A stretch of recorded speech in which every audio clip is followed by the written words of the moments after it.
Fala galera, beleza? Sejam bem-vindos aqui a mais um vídeo de resolução, tá? A gente vai resolver as próximas questões aí da lista 3.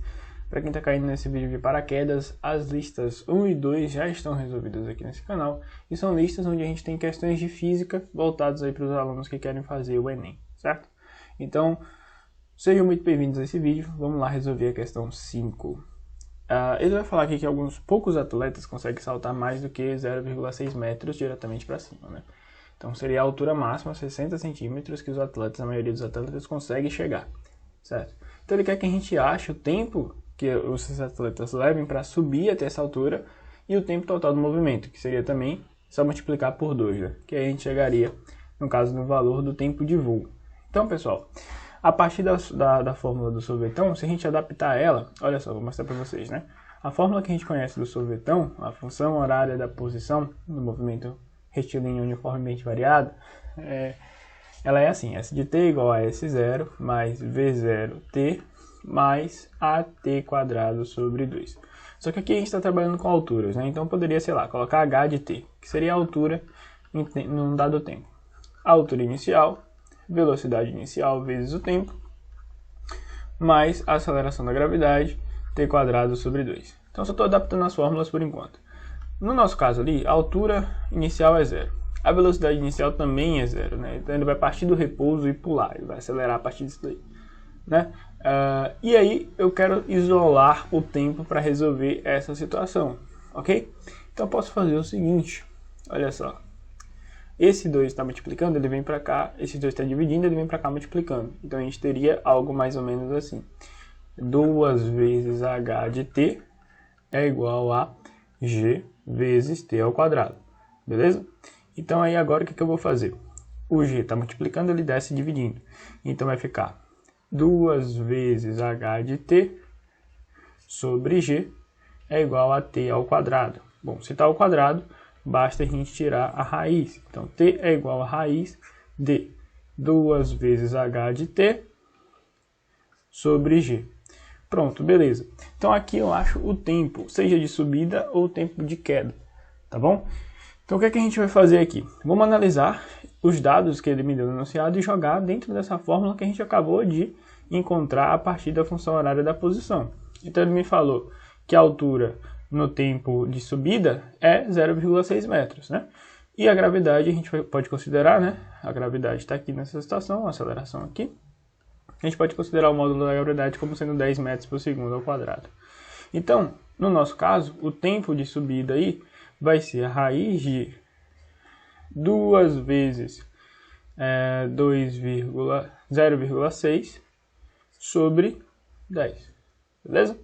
Então, isso aqui é igual a raiz de 2 vezes 0,6 é 1,2 sobre 10, beleza? E aí eu posso, inclusive, para facilitar as contas, escrever 1,2 como sendo 12 sobre 10 sobre 10. Por quê? Porque isso vai facilitar as minhas contas, quer ver? Tempo de subida é igual a 12, repete a primeira fração e multiplica pelo inverso da segunda, né? O inverso da de baixo é 1 sobre 10, então vai ficar 12 sobre 100. A raiz de 100 eu sei já que é 10. E a raiz de 12 a gente pode aproximar aí para aproximadamente 3,5, né? Então a gente pode considerar que é aproximadamente 3,5 a raiz de 12. Então esse aqui vai dar um valor aproximado de tempo de subida de 0,35 segundos. É o tempo para ele subir até essa altura. Se eu quero descobrir o tempo total de voo, é só multiplicar por 2. Então, escrevendo aqui embaixo, tempo total é igual a 2 vezes 0,35, que no caso é de 0,70 segundos. Vamos lá para a questão 6. Um móvel realiza um em 1000, cuja função horária é... Então tá aqui, ele já me deu a função horária da posição desse móvel, um em 1000V, perdão. Desse móvel em movimento uniformemente variado. Tá aqui. E essas unidades estão no SI. Ele quer que a gente determine a velocidade do móvel nos instantes t igual a 0, t igual a 1, t igual a 2, 3, 4 e 5. Certo. E aí você pode se perguntar, mas ele me deu a função horária da posição e não da velocidade. Mas tudo que a gente precisa para montar a função horária da velocidade está aqui.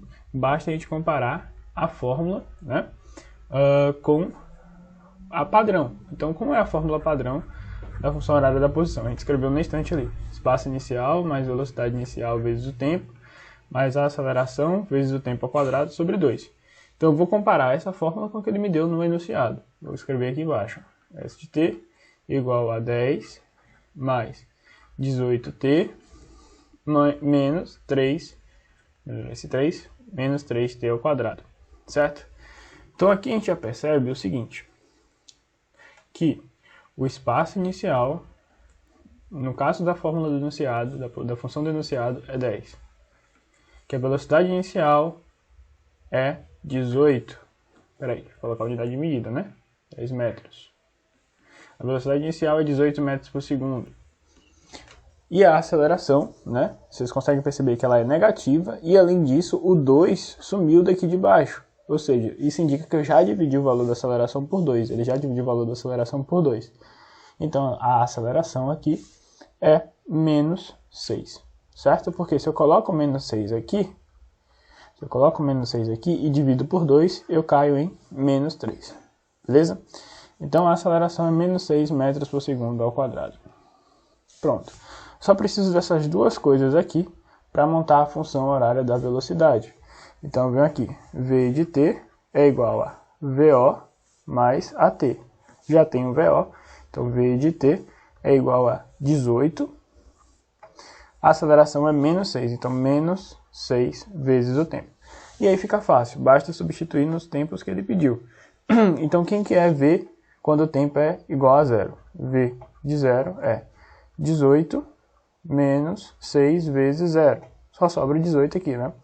Então é 18 metros por segundo. O móvel parte de 18 metros por segundo. Quem é V quando o tempo é 1? Então basta a gente fazer aqui. 18 menos 6 vezes 1.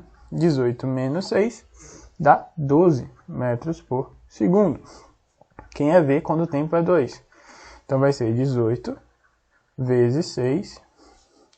18 menos 6 vezes 2.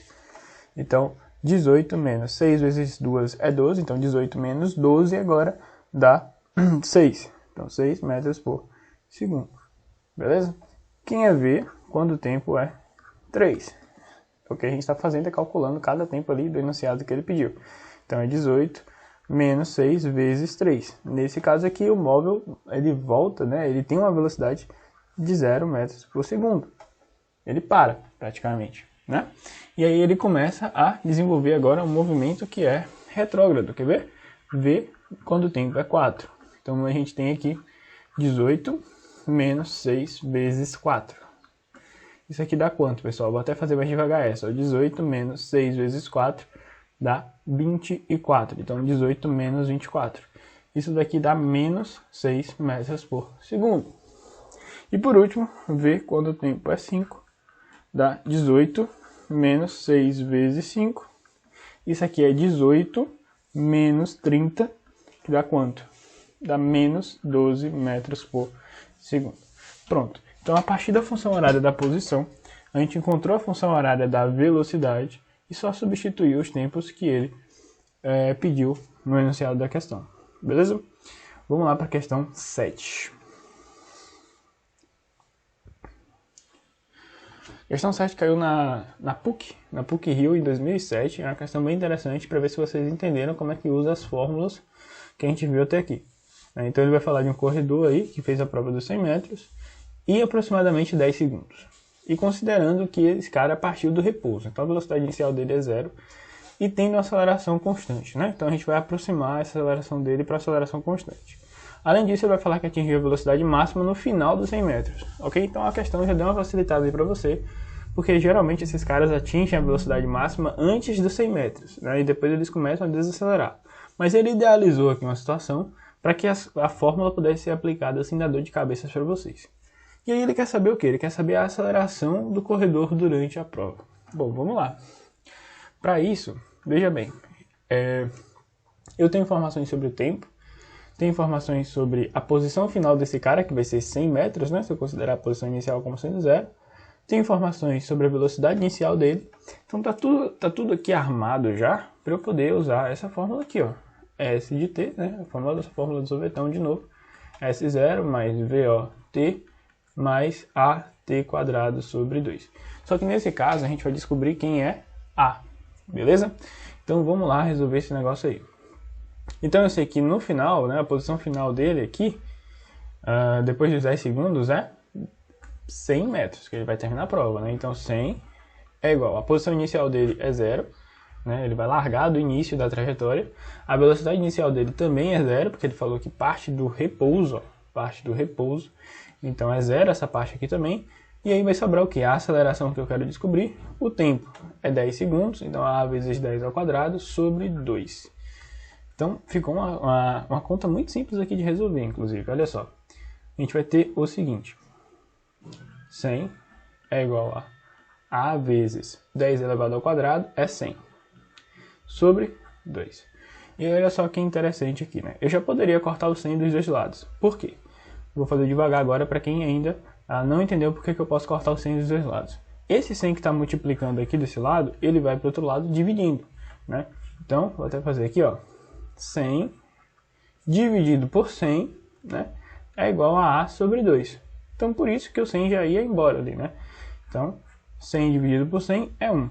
Então, 1 é igual a A sobre 2.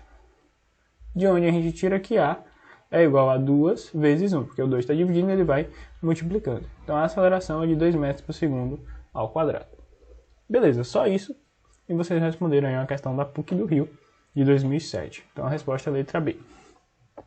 Última questão do vídeo de hoje é a questão número 8, do Cefet de Minas Gerais, beleza? O que ele me diz aí, pessoal? Um carro corre a uma velocidade de 20 metros por segundo.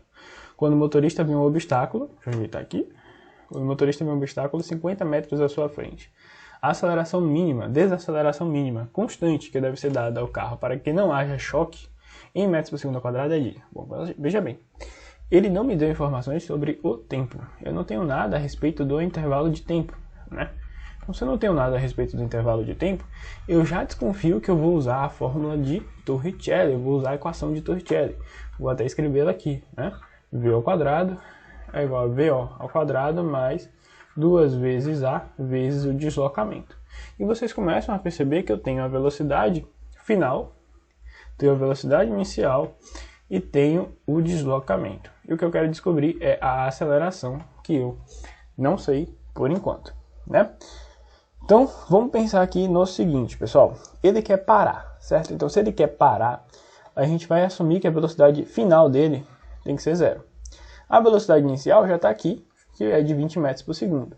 E o deslocamento também está aqui. Então, ó, organizando os nossos dados, a gente já tem aqui informações sobre a velocidade inicial, a velocidade final e também sobre o deslocamento. Ele também falou que é uma desaceleração. Então, eu já sei que o sinal dessa aceleração aqui vai ser um sinal negativo.